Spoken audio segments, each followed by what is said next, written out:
สบายดีสุขผู้สุขโคนสบายดีมื้อนี้มารับลูกค้าขาประจำที่บ้านทะแขกไต้เมืองทะแขกแขวงกำมวนไปเที่ยวโปรแกรม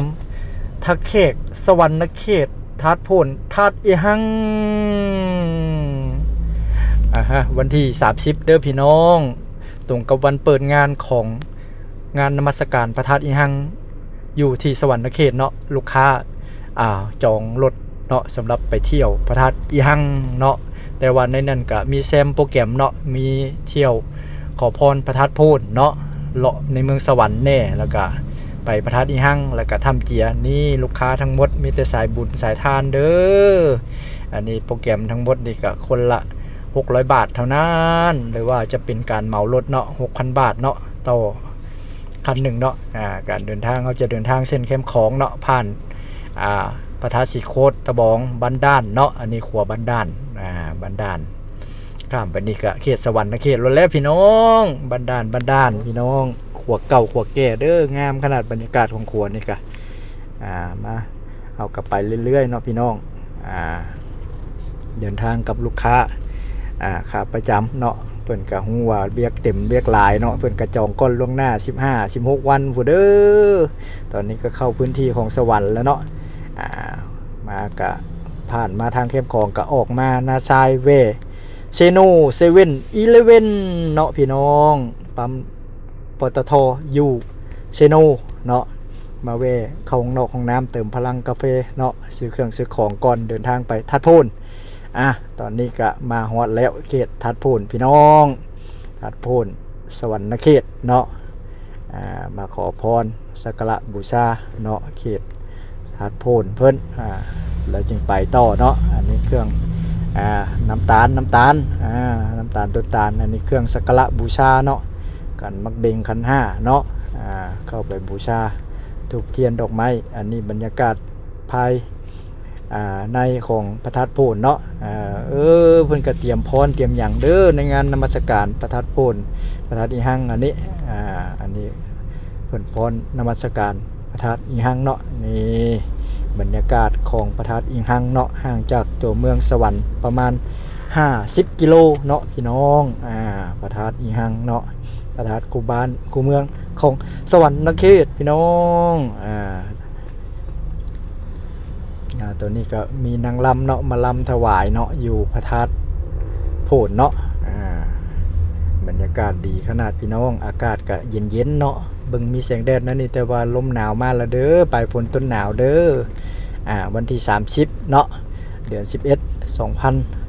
2025มาบัดนี้โปรแกรมต่อไปเลาะในเมืองสวรรค์เขตแน่พี่น้องอันนี้ก็เขตแคมป์ของสวรรค์เขตเด้อพี่น้องมาเบิ่งเลาะเมืองกันแน่ว่าใครบ่เคยเห็นก็มาชมก็ได้พญานาคสีเงิน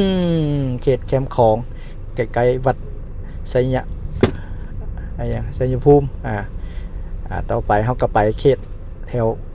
ทัดอีหังเนาะแต่ว่าได้ผ่านบึงวะเลยเก็บบรรยากาศของบึงวะมาให้เบิ่งเนาะบึงวะสวรรณเขตพี่น้องอันนี้ก็บึงวะเด้อบึงวะบรรยากาศบึงวะห่มเย็นสบายพี่น้องไทยสวรรค์มานั่งกินข้าวกินน้ำชิวๆเนาะกุ้งเต้นแซ่บอยู่นี่กุ้งเต้นกุ้งคอยตี้เด้อพี่น้องบึงวะต่อไปผ่านบึงวะนี่ก็ต้องได้ผ่านไปฮอดพระธาตุอีหังเนาะจุดหมายที่เขาจะไปงานนมัสการใหญ่ของสวรรณเขตพระธาตุอีหังพี่น้องตัวนี้ก็ซื้อปีซื้อตัวติดสติกเกอร์เข้าไปเนาะอย่างละ30เนาะจอดรถ30สติกเกอร์30เป็น60,000 กีบเด้อพี่น้องไหนมองจอดรถแล้วก็ไปเลาะละพี่น้องตัวนี้ก็นี่ข้าวปุ้นเจียวปลาเด็กข้าวปุ้นปลาเด็กเนาะแซ่บตัวนี้กินละถ้วยนึงก่อนออกย่างเด้อพี่น้องตอนนี้ก็ย่างไปก็มีหม่องทางเข้าของพระธาตุอีหังเนาะมีดอกไม้ทุบเทียนเนาะคอยบูชาโอ้บรรยากาศดีขนาดพี่น้องลมเย็นๆเลยว้าวคนหลายลีงานเปิดงานเด้อตัวนี้พิธีเปิดงานเด้อวันแรกของสวรรณเขตเนาะงานนมัสการพระธาตุอีหังเนาะนี่พระธาตุเพิ่นจุดใจกลางนี่โดดเด่นขนาดพระธาตุอีหังเด้อตัวนี้พระธาตุอีหังพระธาตุ คู่บ้านคู่เมืองของชาวสวรรณเขตเด้อพี่น้องฮอดมื้อนมัสการแล้วบรรยากาศเนาะเราจะพาชมออมไปเลยถูกเทียนดอกไม้บูชาเต็มอันนี้เพิ่นพิมพ์ไว้สำหรับสักการะบูชาเนาะคำบูชาเนาะตัวนี้ก็เป็นพระธาตุองค์เพิ่นอยู่ทางทิศเหนือทิศใต้อันนี้เป็นบทสูตรเนาะบทสูตรบูชาของเพิ่นเนาะเอาก็ได้สูตรได้อย่างอันนี้พระครูใหญ่เพิ่นประจำอยู่มองเฮ็ดบุญเฮ็ดศีลเฮ็ดทานเนาะอยู่นี่เด้อบรรยากาศคนเยอะแยะนี่เดินกว้างขวางภายในเนาะต่อไปเขากันย่างออกไปด้านนอกเนาะเพื่อชมบรรยากาศมองค้าขายป้าพี่น้องมาแต่ใส่บุ้งรถจักรรถอย่างเพิ่นมาฝากเด้อตอนนี้เขากันย่างไปในงานเนาะงานก็มี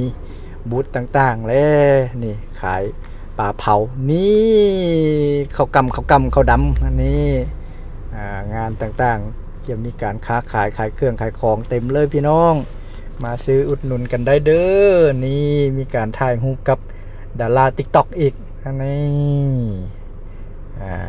อันนี้ก็ทีมงานเนาะดารา TikTok แล้วก็มีบูธขายเครื่องขายของขายแพร่ขายไม้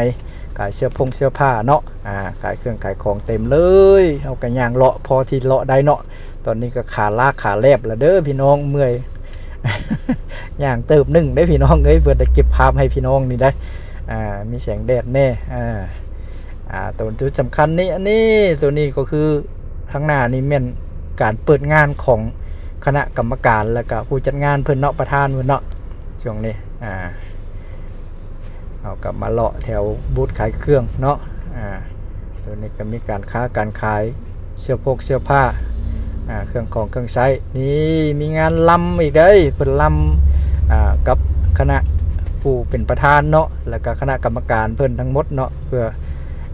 เป็นการเปิดงานที่สมบูรณ์เนาะมีการจัดงานต่างๆเนาะและมีโฆษกเนาะมีการขับลำมีการเหตุงานเนาะพิธีต่างๆเนาะในการเปิดงานของเพิ่นเนาะขับลำเนาะโอ้ยม่วนแท้ๆต่อมาเฮาก็แล้วเฮาก็ออกเนาะออกมาก็ก่อนทางเมื่อตะแขกก็วัดป่าทำเจียเนาะเอามาแว่เพื่อขอพรก่อนเนาะเป็นทางผ่านเฮาเนาะมาแว่ถ่ายรูปถ่ายห้อยก่อนจึงเมื่อเด้อพี่น้องเพราะว่าเฮาก็มาฮอดก็ประมาณ 4:00 นปลายพอดีงามอันนี้ก็เป็นเขตวัดป่าทำเจียเนาะเป็นทางผ่านเฮาเขตสวรรณเขตคือกันเด้อพี่น้อง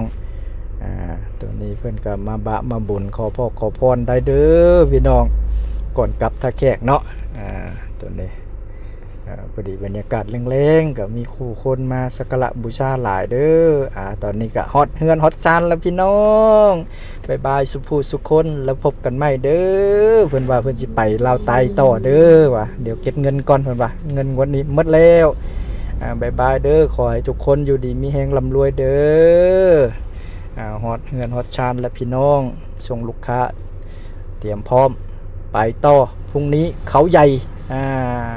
เขาใหญ่ประเทศไทยเนาะโคราชเด้อเขาใหญ่ปักช่องจัดไป3 มื้อ 2 คืนต่อพี่น้องงานยาวๆพักผ่อนไปเลยจัดปิดประตูอัตโนมัติทางหลังก็อัตโนมัติเด้อขึ้นรถไปต่อพี่น้องไปล้างรถล้างเกี่ยมเดินทางต่อขอขอบใจสุภูสุคนที่ติดตามเด้อสนใจติดต่อรถตู้ท่องเที่ยวหรือว่าจัดทัวร์โทรหาได้เลย